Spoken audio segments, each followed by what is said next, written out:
नमस्कार दोस्तों, मेरा नाम है कश्वी और आप देख रहे हैं इंडिया डेली का डिजिटल प्लेटफॉर्म। पाकिस्तान की सत्ता और सैन्य प्रतिष्ठान के गलियारों में इस समय एक ऐसा तूफान चल रहा है जिसने पूरे देश की राजनीति और मिलिट्री बैलेंस को हिला कर रख दिया है। बात हो रही है सेना प्रमुख फील्ड मार्शल आसिम मुनीर को पाकिस्तान का पहला चीफ ऑफ डिफेंस फोर्सेस यानी सीडीएफ बनाए जाने की। लेकिन इस फैसले के खिलाफ अब मोर्चा खुल चुका है। जितनी तेजी से ये पद आसिम मुनीर के लिए तैयार किया गया, उतनी ही तेजी से विरोध की आवाजें भी उठने लगी है और अब ये विरोध पाकिस्तान की सैन्य ताकत के अंदर तक पहुंच गया है। सबसे बड़ा और चौंकाने वाला विरोध सामने आया है Pakistan air force chief air marshal Zaheer Ahmed Babar Sidhu की ओर से। माना जा रहा था कि नवाज शरीफ और आसिफ अली जरदारी के समर्थन के चलते आसिम मुनीर को यह पद मिलना लगभग तय है, लेकिन अब मामला वैसा नहीं रहा।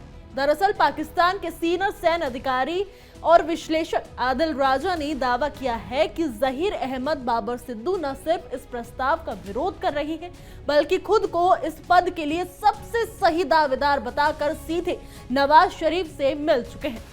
यहाँ एक और दिलचस्प बात सामने आई है। Air chief marshal Zaheer Ahmed Babar Sidhu ने अपने दावे को मजबूत करने के लिए वही लॉजिक इस्तेमाल किया है जिसका उपयोग पहले आसिम मुनीर ने अपने लिए फील्ड मार्शल की रैंक और सीडीएफ की तैयारी कराने में किया था। सिद्दू का तर्क है कि आधुनिक युद्ध अब जमीनी सेना नहीं बल्कि एयरफोर्स लीड कर रही है और भारत के साथ मई में हुए युद्ध के दौरान सबसे बड़ा रोल पाकिस्तानी एयरफोर्स ने निभाया था। इसलिए देश के पहले चीफ ऑफ डिफेंस फोर्सेस की कुर्सी पर हक उनका बनता है, ना कि आसिम मुनीर का। आदिल राजा के मुताबिक सिद्दू और नवाज शरीफ के बीच समीकरण बेहद पुराने हैं। इतना ही नहीं, पिछले चुनाव में सिद्दू के छोटे भाई को पंजाब के पीएमएल-एन के टिकट पर जितवाया गया था, यानी रिश्ते और फायदे दोनों तरफ पहले से मौजूद है। ऐसे में सवाल उठ रहा है, क्या पाकिस्तान की राजनीतिक लॉबी खासकर नवाज शरीफ जहीर अहमद बाबर का समर्थन करेंगे या वही रास्ता अपनाएंगे जिसे वो शुरू से प्लान कर चुके हैं, यानी सीडीएफ के पद पर आसिम मुनीर की ताजपोशी। लेकिन यहाँ एक मजबूत तकनीकी बाधा मौजूद है, संविधान। पिछले महीने पाकिस्तान के संविधान में संशोधन करके सीडीएफ का पद स्थापित किया गया था और उसमें साफ लिखा था कि यह पद पाकिस्तान आर्मी के 4 स्टार जनरल को ही मिलेगा, यानी एयरफोर्स, नेवी या किसी और विंग के अधिकारी को यह पद देना संभव ही नहीं है जब तक कि संविधान में दोबारा संशोधन नहीं किया जा सकता। और पाकिस्तान में सैन्य हितों के लिए संविधान बदलना कोई नई बात नहीं है। आदिल रजा का दावा है कि इस दिशा में बातचीत शुरू भी हो चुकी है, लेकिन सबसे बड़ा सवाल यही है, क्या आर्मी चीफ आसिम मुनीर अपने हाथों से अपनी भविष्य की सबसे बड़ी ताकत सीडीएफ की कुर्सी इतनी आसानी से जाने देंगे? यही कारण है कि पाकिस्तान में अब पावर स्ट्रगल खुलकर सतह पर आ चुका है।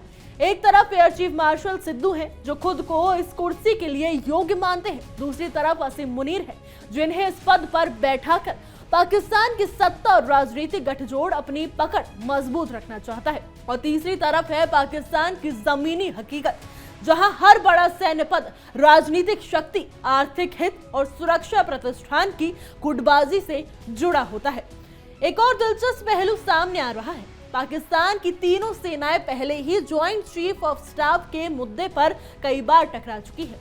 ऐसे में सीडीएफ का पद बनने से पहले ही विवाद का मसला था। अब तक इसे निभाने वाले व्यक्ति को लेकर खुला विरोध शुरू हो गया तो संघर्ष रुकने वाला नहीं दिख रहा है।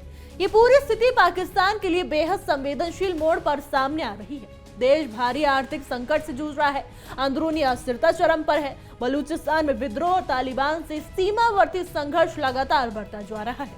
ऐसी स्थिति में सेना के शीर्ष नेतृत्व का बंटना पाकिस्तान की सुरक्षा और राजनीतिक स्थिरता दोनों पर बड़ा असर डाल सकता है। फिलहाल कई एनालिस्ट मान रहे हैं कि मामला यही नहीं रुकेगा।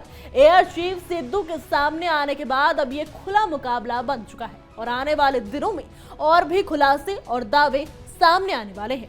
वहीं ये भी देखा जाना दिलचस्प होगा कि पाकिस्तानी संसद और राजनीतिक गठबंधन में किसे समर्थन मिलता है, आसिम मुनीर या जहीर अहमद बाबर सिद्दू। एक बात तो दोस्तों बिल्कुल तय है, ये सिर्फ एक पद नहीं, लड़ाई है, जंग है। ये पाकिस्तान के पावर स्ट्रक्चर के भविष्य की लड़ाई बन चुकी है। सेना और राजनीति मिलकर कौन सा नया समीकरण तैयार करते हैं, यही आने वाले महीनों में पाकिस्तान की दिशा तय करेगी।